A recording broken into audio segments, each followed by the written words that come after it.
अस्सलाम वालेकुम दोस्तों, मैं हूं आमिर हबीब और आप देख रहे हैं आपका अपना पसंदीदा YouTube channel life with Aamir. दोस्तों मैं खैरियत से हूं और उम्मीद करता हूं आप सब भी खैरियत से होंगे।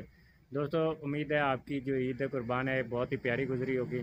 इस दफ़ा ईद की छुट्टियों में मैं जब घर आया हूं तो लो वोल्टेज का बहुत बड़ा इशू था जिसकी वजह से वाटर पंप नहीं चल रहा था।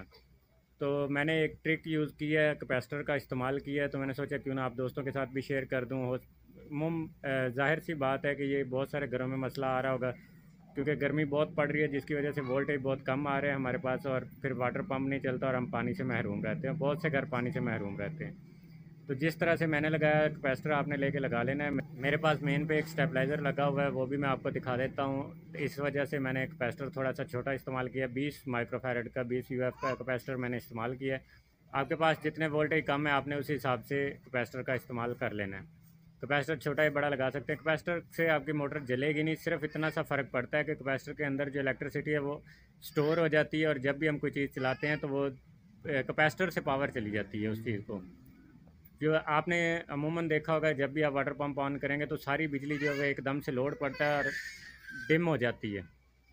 सारी की सारी बिजली कम हो जाती है जब एकदम से लोड पड़ता है। तो इस वजह से वाटर पंप बाज़ औक़ात घूम ही नहीं पाता, उसकी जो मोटर है वो घूम ही नहीं पाती और फिर वो नहीं चलता और बाज़ औक़ात जलने का भी ख़तरा होता है। तो कैपेसिटर क्या करता है, कैपेसिटर के अंदर एक्स्ट्रा चार्ज स्टोर हो जाता है।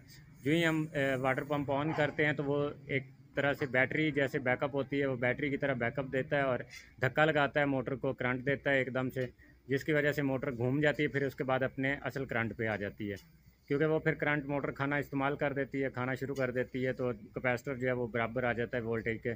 तो वो फिर ऐसे निज़ाम एक चलता रहता है जिसका ये फ़ायदा होता है कि लो वोल्टेज के अंदर भी आपकी मोटर कदरे अच्छी चलती है। तो किस तरह से आपने लगाना है ये भी मैं आपको बता देता हूँ आगे।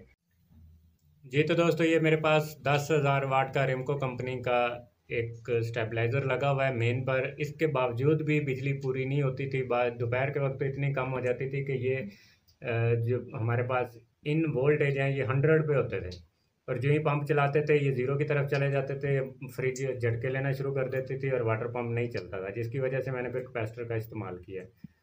तो अभी खैर वापडा वालों ने कुछ गैरत की है, सीधी सी बात है। उन्होंने हमारी लाइन चेंज की है जिसकी वजह से बिजली अच्छी आ रही है और ये इस वक्त 220 के करीब ही आ रही है। वरना हमारे पास यहाँ पे 100 से ऊपर आ ही नहीं रही थी काफ़ी दिनों से। तो फिर ये खैर इलाके के लोगों ने वापडा के ऑफिस में कुछ शोर मचाया तो जाके उन्होंने बिजली सेट की है।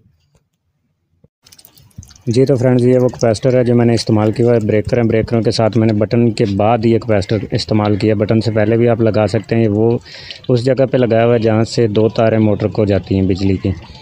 तो बहुत सिंपल है लगाना, बटन के अगली साइड पे आप लगा सकते हैं। तो ये 20 यूएफ का कैपेसिटर है जो मैंने इस्तेमाल किया हुआ है। ब्रेकर से आगे ये वायर जा रही है वाटर पंप की तरफ, तो आप देख सकते हैं। अगर आप बटन से पहले कैपेसिटर को लगाते हैं तो वो हमेशा चार्ज रहेगा और थोड़ी बहुत इलेक्ट्रिसिटी जो है वो उसका इस्तेमाल करता रहेगा, मतलब बिजली खाता रहेगा, बिल में थोड़ा सा इजाफा करेगा, लेकिन उसका फ़ायदा होगा कि वो पहले से चार्ज रहेगा। तो ये आप देख चुके हैं कि वाटर पंप है। और जी तो दोस्तों आपने ये वीडियो देखी कैपेसिटर किस तरह से मैंने लगाया। आप भी इस तरह से कैपेसिटर लगा लें। अपना बहुत सारा ख्याल रखना है। मुझे भी दुआओं में याद रखिएगा। अगर मेरी वीडियो आपको अच्छी लगी हो तो इसको शेयर और लाइक ज़रूर कर दें। अल्लाह हाफिज़।